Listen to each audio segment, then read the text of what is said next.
Hello, everybody. Good evening, and welcome into a Red Friday edition of KC Sports Tonight. I am Mark Poulose, joined by Katie Maher on this Friday afternoon as we set the stage for a big weekend in local sports, but not only a big weekend, but a big Friday, Saturday, and Sunday of football. We're going to start with the big fish to fry on Sunday. The Chiefs are welcoming the Detroit Lions to Arrowhead Stadium for a Sunday night football showdown. The Chiefs enter the game as 2.5-point favorites with the over-under set at 52.5 points, but the Lions, guys, are a very, very scary football team. So far this year, the Lions lead the league in points per game at 34.8. They are third in the NFL in turnover differential at +6, and their defense has allowed the 8th fewest yards per game. They also boast a backfield of 2 running backs with at least 300 yards. On the other side, the Chiefs 25 points per game, ranks 12th in the NFL. The Chiefs 7th in the NFL in turnover margin. So Katie, those are some of the big picture takeaways. What type of football game are you expecting on Sunday night, Chiefs against the Lions? I think we're going to see a very physical one. I think that's always what you can expect when it's a Dan Campbell coached Lions team. He's got a reputation. They go for things, they go for fourth down a lot. I remember Spags was saying, Dave Tobe was saying yesterday in availability, that they are going to be very cautious about fake punts, because when they played 2 years ago, they knew that they were averaging like a certain amount of fake punts per year. And I think it was like week 3 of that season, and they hadn't tried any yet. So they were like, oh my God, it's going to come any second. And then it did actually. And the Chiefs fell for it 2 years ago. So I'm excited to see if we see that brand of football from the Lions, because that's just I think Dan Campbell's an awesome coach. I love how excited he gets on the sidelines. I think he's fun to watch. But I think these are 2 of the best teams in the NFL going at it in prime time, and I think both are going to play like it. I think this really just comes down to whose defense can kind of withhold a really good offense better. The Lions have, just like the Ravens did before they came into Arrowhead a few weeks ago, the top offense in the NFL. Even though the Chiefs may not be ranked as the top offense in the NFL, they still, I think, are one of the best offenses in the NFL. When you just look at the fact that, the first few weeks are kind of working against them because of injuries and stuff. So I think it's going to turn into a shootout. And I think it's going to be like a 3-point game. It's going to be decided in the last second, kind of just whoever has the ball last maybe gets to make a game-winning field goal. So that's kind of my take. But like I said, I think this is going to be worthy of its primetime slot. Absolutely is. I think these are 2 of maybe the 5-6 best teams. Well, maybe not anymore, but these are two of the top 10 teams in the NFL. Going to be very exciting, and what a matchup of 2 head coaches, and 2 head coaches that do it just in entirely different ways. Like you see, they often say in football and in sports in general that teams take on the personality of their head coach. You see the Chiefs kind of they expect to win. They've been there. They've done that very much so with the Andy Reid mentality. But Dan Campbell, this is a guy I've covered. I covered him back in the day when he used to be the interim head coach of the Miami Dolphins, back when Joe Philbin got fired. This is almost 10 years ago now. And the one thing I love about Dan Campbell is he has been the exact same guy since he was the interim head coach at Miami to becoming the head coach, one of the best head coaches in the league for the Detroit Lions. He's a guy that's an elite motivator of men that has the absolute command and respect of his locker room, and those guys will absolutely play with their hair on fire, which is going to be an exciting matchup Sunday night at Arrowhead Stadium. But the Lions are not going to be at full strength when they take on the Chiefs on Sunday. Quickly going through the injury report, the Chiefs did have several guys on the injury report, guys like Xavier Worthy, but no one has a game designation status for Sunday, so I'd expect the Chiefs to be at full strength on Sunday. Obviously, in football, no one is at 100% at this point of the season. Everyone's nicked up. Everyone's dealing with some injuries. But the Chiefs, good news is, for the most part, they look entirely healthy. But on the flip side of that, the Detroit Lions are banged up all over the field, especially on defense. Cornerback Terrion Arnold, he's a penalty machine, but he is one of their starting cornerbacks. He is out with a shoulder. Starting safety Brian Branch, he did not practice today. Big thing. He's questionable for Sunday, but not practicing today with an ankle injury. That's a big red flag for them. They have cornerback Avonte Maddox. He's Terrion Arnold's backup. He's questionable with a hamstring. He also did not practice today.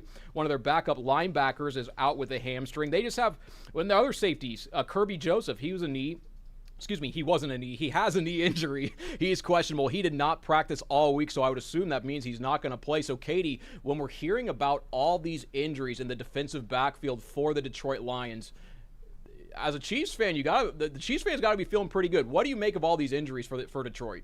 Yeah, and that's why I think the Chiefs have the upper hand in this game, because I think it's going to come down to just whose defense can stop a really good offense more, and I think the Chiefs are just more equipped to do that at this point of the year with how many injuries the Lions defense has right now. And that's unfortunately for the Lions, that's kind of what happened to them last year. Their defense was incredibly injury riddled for the second half of the season, which really affected them down the line when it came time for the playoffs and all that stuff. Earlier last year, I made my prediction before the very first game of the season. I tweeted out right before kickoff my Super Bowl prediction. I thought the Chiefs and the Lions were going to face each other in the Super Bowl last year.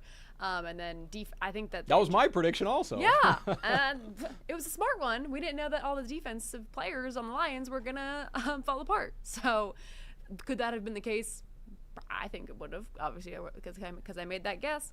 But like I said, this is just going to come down to who has the better defense, and I think the Chiefs are just more equipped with their defensive players right now because there's so little injury on the injury report to these guys. I think both offenses are kind of similar. The Chiefs' defense is very much prepared for the fact that I think the Lions' offense have a bit of an upper hand, but I think it's not going to matter when it comes down to the fact that the Chiefs' defense is just going to be miles better than the Lions' defense.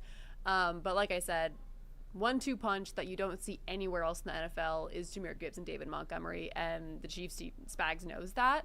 Talked about it a lot yesterday. They really bring something unique that I don't think any other NFL team has, because having two running backs like that on the same team is not easy in terms of cap space, and having all the talent that they have on offense is also not easy in terms of cap space. But somehow the Lions have just kind of amassed this like lethal offense, and Jared Goff, he's accurate, he's a good quarterback, and if the Chiefs can stop the run, the next step is also pass rush. And I just think the Chiefs need, like Chris Jones was asked yesterday, how's pass rush looking? He said it's getting better. That's kind of all he said about that. I think they're tired of answering questions about the pass rush at this point. It's getting there. It's better than it was week one, but it does need to be better. And Trevor Lawrence was kind of the one thing they couldn't stop on Monday night, his legs. So can the Chiefs get back to the pass rush? Because if they do that, then offense is automatically uncomfortable. It's one thing if they stop the run, but if they can't stop Jared Goff from throwing the ball, and that's, you still have Amon-Ra St. Brown on the team and Sam Laporta. So. No, I so much I think when you're defending the Detroit Lions is a pick your poison type of operation, because you were just talking about those two running backs, Jahmyr Gibbs and David Montgomery. Then their receivers, Amon-Ra St. Brown, Jamison Williams, Khalif Raymond, tight end Sam Laporta. I mean, those are elite weapons, not only in the run game but also the pass game. And I know Detroit really sets up their pass well with their play action, with establishing that run game and then getting guys to kind of creep closer to that line of scrimmage. And then when you have their wide receivers that they have, it's a very, very tough offense to defend. But I think on the flip side of that argument is, let's look at the Chiefs offense. Over the last 2 weeks, this Chiefs offense has looked like an entirely different group. I know last week they did not get the win against the Jacksonville Jaguars, but I mean, the Chiefs were a pick six away from scoring 35 points for the second straight week against, and this one was not against the Baltimore Ravens. This was against the Jacksonville Jaguars, who had a lot more respect defensively throughout the league this year than the Ravens had in years past. So, Katie, kind of with the progress that we're seeing from the Chiefs offense, especially over these last 2 weeks, I expect to see it carry over against this depleted Lions secondary and defense. What are your kind of thoughts on all that? I think the Chiefs got their feelings hurt on Monday night. They are embarrassed by what happened. And I mean, they're also very good at washing it, and just taking, they're not thinking about the loss at Jacksonville anymore, but I think that it, kind of just becomes this, motivation that, they're not thinking about, Patrick Mahomes isn't sitting at his house being like, oh, dang, I wish I didn't throw that pick six. He's washed it.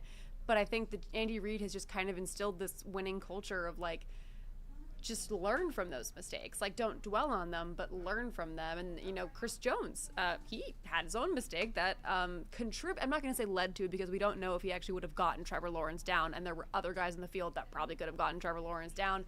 Chris Jones was not the only guilty person on that game-winning play on Monday night. But even he said, it's his 10th year in the league, and, he still learns things every day. So as the offense kind of continues to be the offense that we knew they were going to be, I just think that this is going to be where they kind of they're like, okay, we got knocked over, but we're back at home. I think being at home is a huge boost for this team. They always play better at Arrowhead, and Patrick Mahomes plays so well in primetime usually. This is a Chiefs team that's very good at responding to pressure and stepping up when the lights are at their brightest. And I don't mean Chiefs team, I mean like franchise, because of the way that they've been under Andy Reid for 10 years now. So yeah, I think they're just going to step up because they just know that they have to. They're kind of desperate at this point. They're 2-3. They got to get back to 500. Just as you said, I think the team is going to be desperate because the team cannot fall to 2-4. And I guess, looking ahead, like this is the last game the Chiefs will play without Rashee Rice, which is a big thing to think about. But the team, boy, if they fall into a 2-4 hole, like it's going to be hard to kind of, football is such an emotional game, and I know people, like, they're professional athletes, they're adults, it's no longer college or high school football, but I mean, if they're going into the rest of their season with a 2-4 record, I feel like the emotional weight around the facility, the constant questions of, like, did you guys lose a dynasty, like, did the dynasty flop like that? I think that could have a big impact on this team, so really hoping they get to 3-3 if they want to make the playoffs, because, I mean, if they fall in a 2-4 hole, I know it's not impossible to make the playoffs, but it's going to be scary hours for the Kansas City Chiefs, so I almost want to say that Sunday is a must-win game at Arrowhead Stadium against the Lions, but the Lions are a very, very good football team. Katie, anything else on that point? I agree, and the one note that I will make is at least it's an NFC opponent and not AFC. Tremendous point. So it won't, be like the dagger that maybe stops the Chiefs from getting the 1 seed or winning the division, any of that type of stuff. You sound like you've been listening to Andy Reid because the pathway's through the division. Through the division, just get to the playoffs. I'm going to add one more thing because when you were talking about Dan Campbell earlier, it reminded me. Do you know about the Victory Monday tradition for Dan Campbell and his wife? I have no idea. Oh my gosh. Okay, so on Victory Mondays, when the Lions win, Dan Campbell and his wife Holly, his wife films the video. They go to Starbucks every Monday morning, and he brings his tiny little Yorkie. Yeah. Look at that tiny little Yorkie. It just sits in his lap, and they get Starbucks, and it's kind of one of my favorite things. However, we hope that they don't do this tomorrow on Monday, of course. No, they're not having a Victory Monday in Kansas City. No Starbucks for Dan and Holly The Starbucks Campbell. in Kansas City will not give them a pup cup if they win. No Starbucks for Dan and Holly Campbell on Monday. That's funny to hear. I heard Dan Campbell's Starbucks order is 9 shots of espresso and it is. Yeah, he gets juiced up. So we'll see how those guys do. All right, that's it for the Chiefs. We'll have a full recap. We'll preview them Saturday and Sunday on KC Sports Tonight. So be sure to check that out. All right, college football now.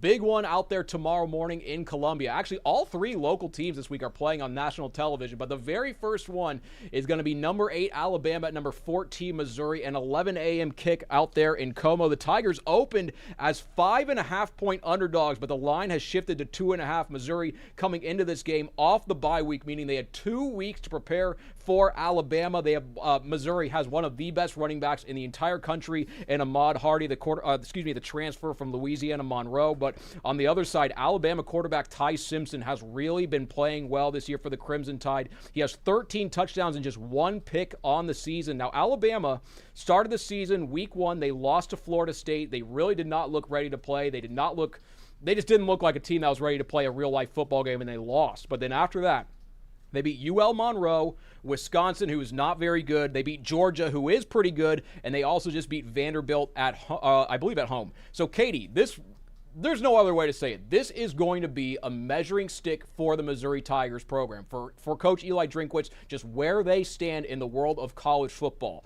Will Missouri come out on top on Saturday? I agree with you that it is we've been saying all season, this is a Mizzou team that can win 10 games. This is a Mizzou team that if there are 3 and 4 SEC teams going into the college football playoff, they should be one of them. I think that Mizzou can win this game, and I think that they should because, A, it's at home. I mean, Bama is coming in on a bit of a hot streak. They have that embarrassing loss in week 1. But something else to remember is this is not your mother's Bama team. Nope. Nick Saban's not the head coach anymore. This is new. This is a new era with Kalen DeBoer. And there are new kinks. I mean, there's a new quarterback. There's all these new things about Bama that we can't just expect Bama to be like Bama, like it was when I was a teenager and all that stuff, when they're going to the national championship every year. But because they are coming in on such a hot streak, and the fact that they won at Georgia, breaking their 34-game home win streak a few weeks ago. Yep. That was huge for the Tide. And then they go in and get revenge over Vandy for Vandy beating them the year prior. I don't like the fact that Bama's coming in on such a hot streak because they're confident, but I think that Mizzou, as long as they're not too like, well, we're also coming in on a hot streak, we're undefeated, blah, blah, blah. As long as Mizzou recognizes how monumental this is for their program and just kind of focuses on that, I think that as long as they win this game, they should be a lock for the college football playoff. I mean, they can lose this game and still make it to the college football playoff. Just don't lose any more games in SEC play. But I think if they win this, they're in the playoff. Like, obviously, they're not in the playoff, but I think they would be a playoff caliber team. I totally hear what you're saying. The rest of their schedule is favorable. Yeah, in their opinion. I think we're really going to learn a lot about the Missouri Tigers team tomorrow, because as much as we're saying maybe Alabama, like I was kind of saying, like Wisconsin's not good, Missouri's schedule so far, they have not really played a lot of good teams. They played Central Arkansas, Kansas, Louisiana, who did not have their starting quarterback, South Carolina, who was a good team, and UMass, who is one of the worst programs in the country. So yes, how's Missouri look good so far this year? Yes. Have we seen them play against a bunch of quality opponents? The answer is no. But I will say, going into this game, I don't think these SEC trenches are the same. I don't think Alabama's offensive and defensive lines, as Katie was saying, these are not the same guys in the trenches as when Nick Saban was a head coach. The program has a different look under Kalen DeBoer, and it's not that pure power, physical, hat on a hat, we just have a bigger guy that's going to maul your guy football. It's a different brand of football that Alabama's playing, and I truly believe Missouri's defensive line is going to be able to get to the quarterback. But the flip side is Missouri's secondary defensive backs, not the strongest unit in the world, but Missouri has very, very good pass rushers who I really think are going to be able to impact this game.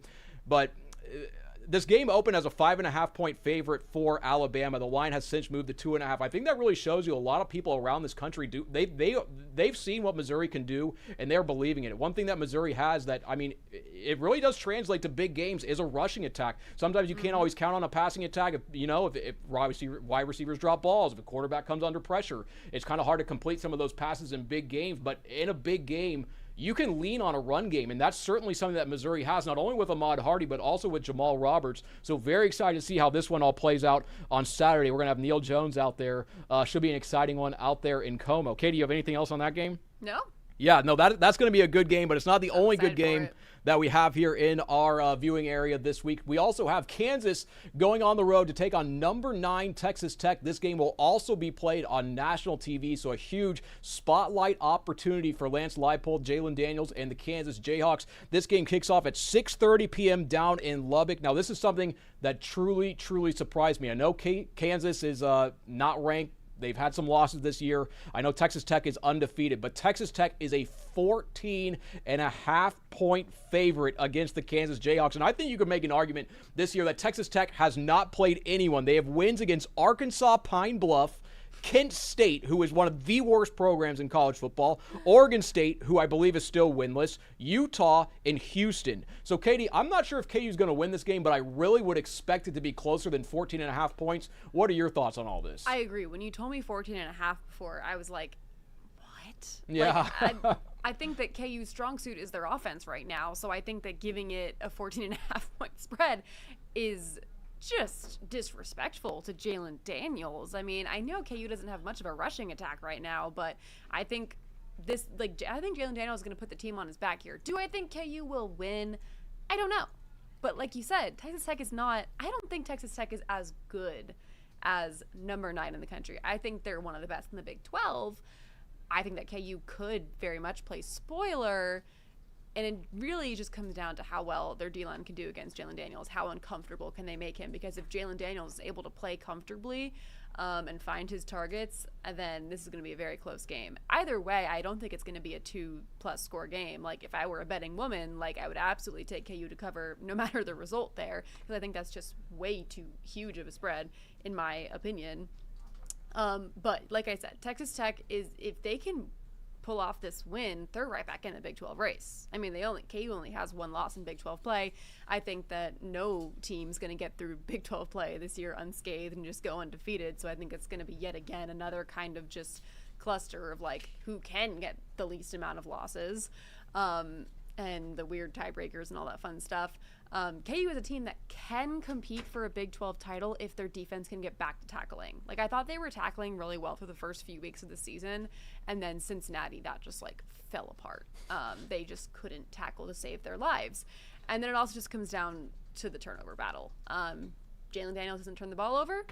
It's a very close game. Yeah, that's when good things happen. You always got to win that turnover battle. Texas Tech, we know they spent a lot of money on their defensive line with NIL. That'll be a big factor in this game. Will KU be able to stop that defensive line from Texas Tech? That is very, very good. But I think KU's kind of playing with house money here. You look at this line, it doesn't seem like anyone's expecting Kansas to win, but if they can go into Lubbock on national TV, get a win, jump to 5-2 on the season, boy, KU fans could really start to dream, especially with the K-State, with the Sunflower Showdown also coming up here soon. Now, speaking of the Sunflower Showdown, the Kansas State Wildcats are back at home this week. They are taking on the Horned Frogs of TCU out there at Bill Snyder Family Stadium. TCU enters the game 4-1. K-State is 2-4. This game, a 2:30 kick on national TV. The Wildcats 2.5-point underdogs at home. K-State, though, their 4 losses this year are by a combined 13 points. But Katie, as we said, the Wildcats 2-4 on the season. I want to lay the schedule out here for you for the Wildcats the rest of the way. They play TCU, then they play at Kansas, then they play 9th-ranked Texas Tech, then they go on the road to Oklahoma State, on the road to Utah, and then back home to close out the season against Colorado. So K-State is going to need to win 4 of those games to get to bowl eligibility. This is a big question. Is K-State going to be bowl eligible this year? Because I think it's looking like they might not be. I'm going to look at the schedule again with my own eyes. I mean, Oklahoma State, you'd assume that's a win. You'd hope. You'd hope. You'd also Utah, expect North Dakota to be a win? Or Army? That's very true. I think they're in real danger of it because, I mean, Colorado could pose a threat simply because there's some, I think, feelings there from, like years past. But then Texas Tech comes to K-State, and then that's a whole debacle there. K-State is, I think they're going to lose the Sunflower Showdown this year.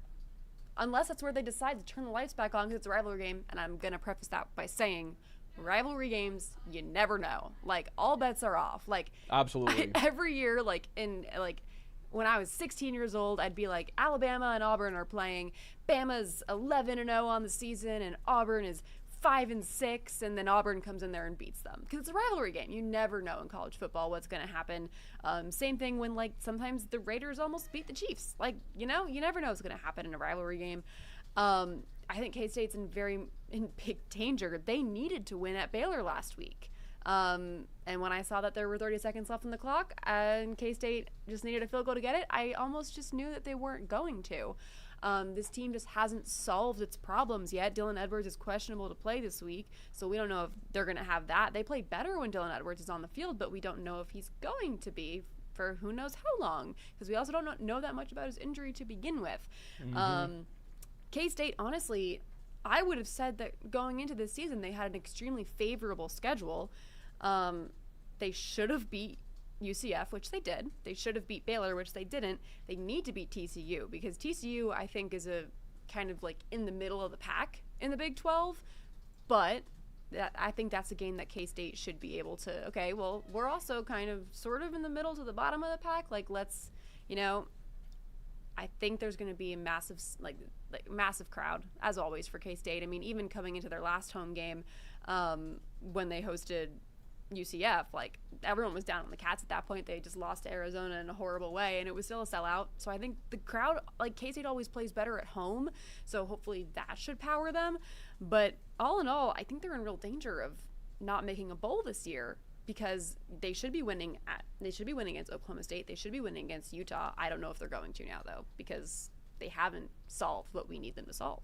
Yeah, and then we just kind of look forward into the future. If this season kind of falls off the rails, I mean, this could be a program-defining season for Kansas State, and it all could have started with that loss in Ireland that just you could make an argument that it derailed the program because if K-State closes out this year the way they have started it, we were talking about this earlier in the sports office. I don't see how Avery Johnson can return to the program because he's a guy with NFL aspirations. He's a guy that wants to play at the next level, and it's going to be very clear that K-State is not going to be the program that puts him in the best possible position to get drafted into the National Football League. So you lose Avery Johnson.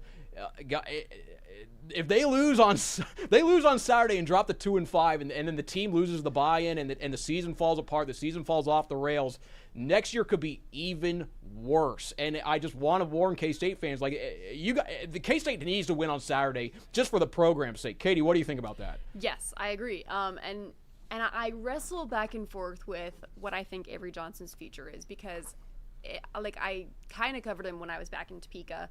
I watched him play when he was at Mays.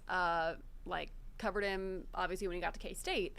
And I feel like I just thought he had so much loyalty to the program, to the state of Kansas. He wanted to be a Wildcat. Absolutely, it was special and it was personal for him. 100%. And I'm not taking that away from him.